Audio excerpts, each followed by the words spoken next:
story comes from the apocryphal writings of St. Michael the Luddite that tells of a time when Jesus was in retreat in the mountains.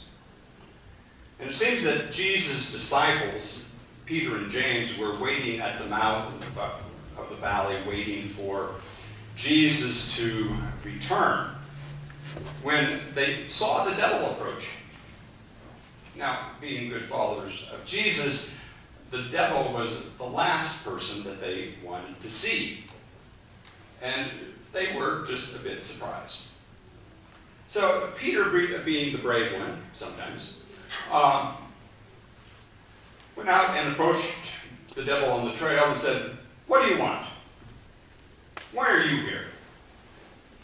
Don't you remember that Jesus defeated you when you tried to tempt him in the wilderness?"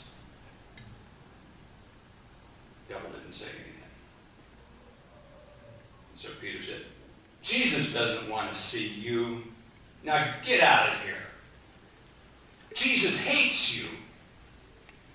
Well, at this point, the devil looks at Peter and just doubles up laughing out loud.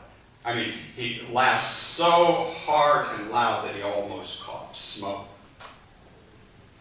And he says, "Did you say that Jesus hates me?" And Peter took a step back because he knew Jesus hadn't ever said anything about hating anyone. And so Peter knew that the devil had bested him, and so he had no choice but to go announce to Jesus that the devil was there. And so Peter goes on up the valley, but even as he's walking, Peter's hoping to himself, "Oh boy, I just hope Jesus says, go tell him that I have an important call from the angels and had to leave, or that I have a colonoscopy appointment, or I'm in a meeting or something." And Peter, though, is disappointed because when he tells Jesus that the devil is there, Jesus is excited. He said, "Oh, really? My old friend, the devil, has come to see me? Wow." And Peter said, "Well, should I show him up?" He said, No, I'll go down and meet him." And so Jesus goes down the valley and sees the devil, and he said, "How are you doing?" He gives him a big hug. He whips a damp cloth out from his waistband and wipes off his feet and says, "Well, how have you been doing? Is everything all right?" And he puts his arm around him, and they start walking up the valley, and the devil turns to him and says, "Well, things really haven't been going so well. Really, I'm tired of being the devil. I want to do something else. Things just aren't going well at all." He said, being the devil isn't easy, when you talk to people, you have to have all of these hidden meanings in the words so you can trick them. That's hard. I strain my brain all day long figuring it out. And when I do something, I always have to look sly and evil. And that takes work too. And then there are my disciples. I mean, what a sorry lot. You know what they're talking about now? They're talking about things like social justice and peace and equality and liberation and decent working conditions. I mean, I've just had it, said the devil. I should just hand them all over to you and be done with it. I want to be something else. Well, Jesus listened to this very attentively. He compassionately laid his hand on the devil's shoulder. He paused and then finally spoke in a very quiet voice. He said, "Well, just how easy do you think it is being Jesus? Tell me that. I mean, you don't know what my disciples have done to me. They put words into my mouth that I never said. They built garish cathedrals and churches with grotesque statues of me on the altars so they can collect exorbitant offerings just for themselves. They package me and my teachings as pieces of commerce or to frame their own political views, or sometimes even to justify their wars. And so they go around killing each other in my name. Do you know how easy it is to be me?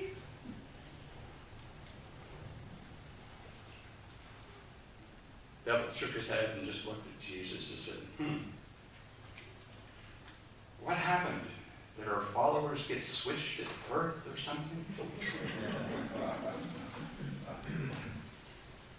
And with that, the devil went on his way, feeling much better about his own work.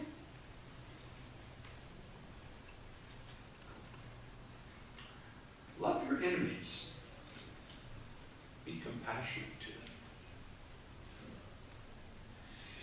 What would we do without our enemies? What would we do without somebody doing something wrong? I mean, life would be so boring. What would we have to talk about? I mean, we couldn't bemoan all of those folks at work who just don't get it, who slack off.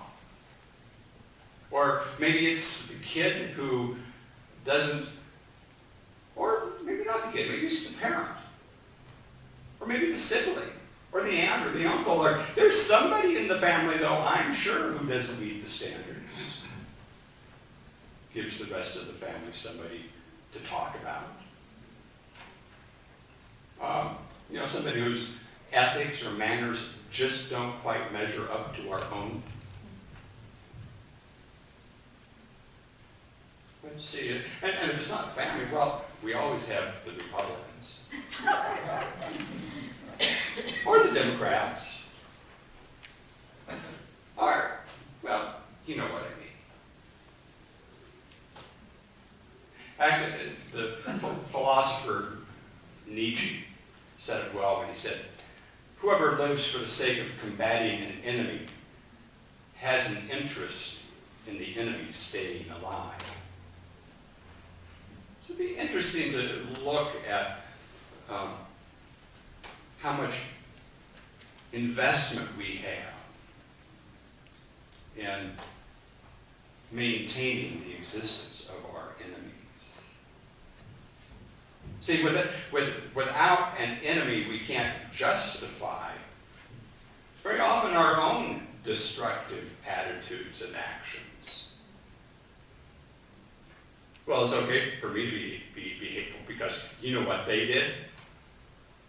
They made me do it. It's like City Councilman Rick Brainerd justifying his violence against his girlfriend by referring to what she said to him. She deserved to be hit. So I was just doing God's duty and hit her. Or, maybe it's the United States. A lot of other countries do it too, but it's ours, so, we can justify war or invasion or subversion because they might be communists. They might have dangerous weapons. They might be this, they might be that. So it justifies us doing the mean, nasty, evil things that we do. Well, if we didn't sell them weapons, somebody else would. It's like saying we had to blow up the village to save it. In all these cases, naked aggression is justified by pointing outside of the cell to the other. Actually, when it comes to enemies, I think Gandhi nailed it well. He, at one point, said, I only have 3 enemies. My favorite enemy is the British Empire because they're most easily influenced for the better. The second enemy is the Indian people. They're far more difficult. But my most formidable opponent is this man named Mohandas K. Gandhi. With him, I seem to have very little influence. See, Jesus was well aware of this phenomenon. You know, at one point he told his followers, you know, mind the log in your own eye before you try to pick the splinter out of somebody else's. This phenomena that what comes from the inside colors how we see and act in the world. And so it's no accident that one of Jesus' most repeated sayings was this little piece. Peace, be still. Peace, be still. You know, out with his disciples in a boat and a big storm comes up. He turns as much, and the disciples get all upset and afraid that they're going to die. And Jesus has been sleeping and had a hard day at the office or something, I don't know. And wakes up and turns as much to the storm as to the disciples. It says, peace, be still. Or after his crucifixion, when Jesus encounters the disciples numerous times, he says, peace, be still. Peace, be still. Easy to say, but hard to do. Hard to do. The difficulty is that our minds, our brains are hardwired for the ancient awfuls. At least mine seems to be. Our brains seem to be hardwired to search out enemies. Evolutionarily, we're wired to look for danger. In the jungle or the forest of 50 or 100,000 years ago, it was a matter of survival. We needed to be 1 step ahead of the lion and 2 steps away from the snake. But that kind of hyper-awareness doesn't work so well now. That automatic searching for danger. We need a different way of doing things.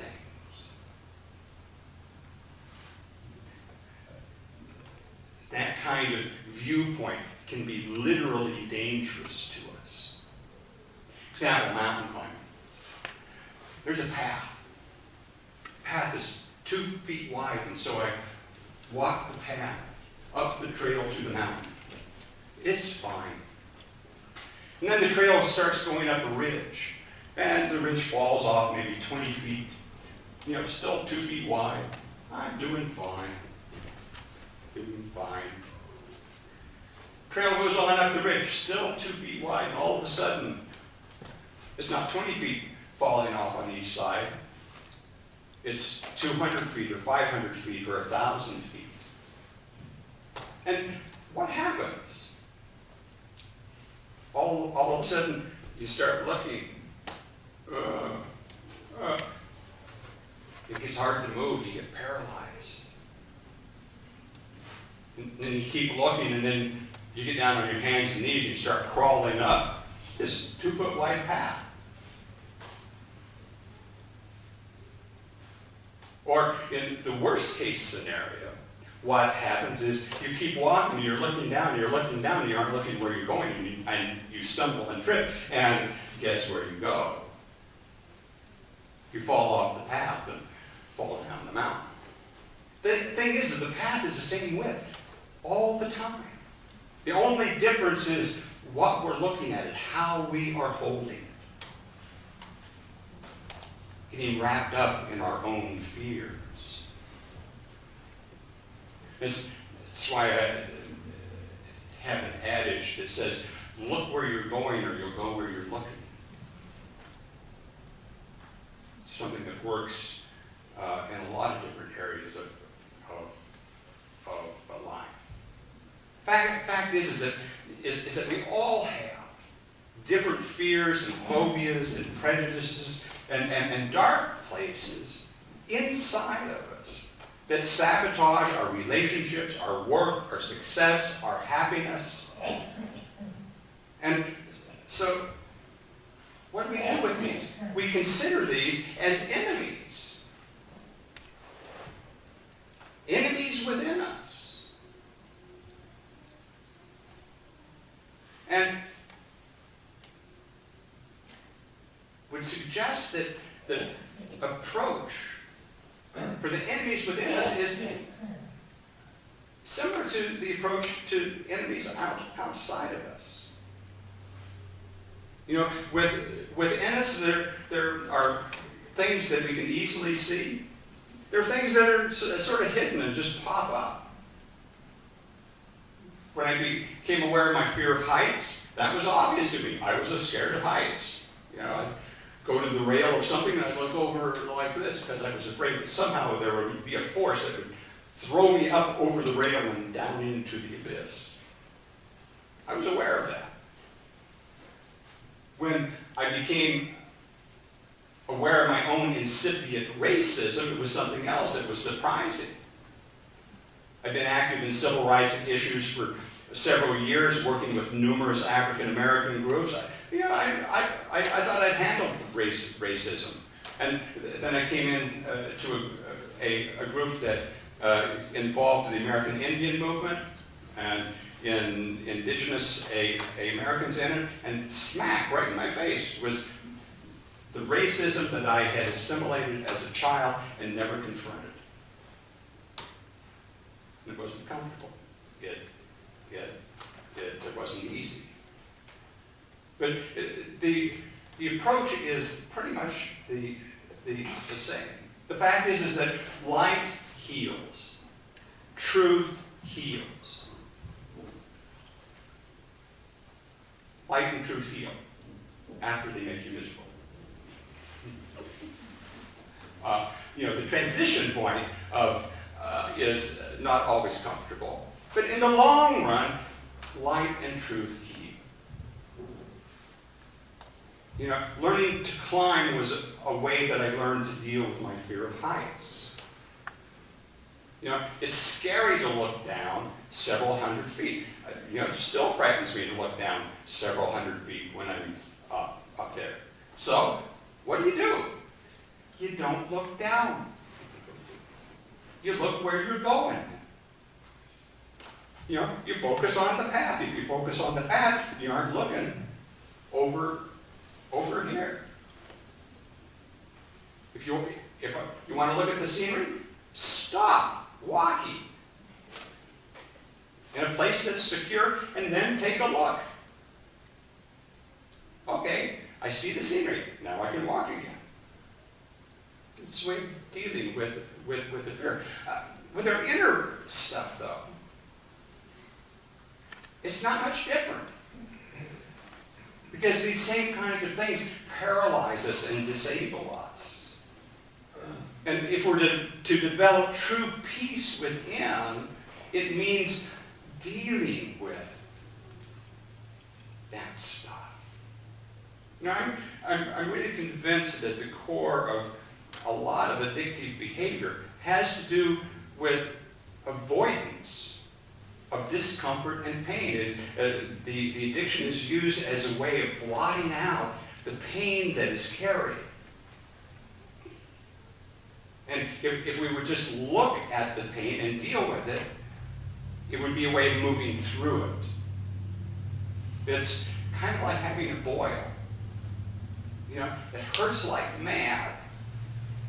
And we go to the doctor, and the doctor says, well, we'll lance it. We'll open it up. And you go, you're going to stab me? What? And that process hurts. But it drains out the poison. And so that in a form is a way of loving, the boil.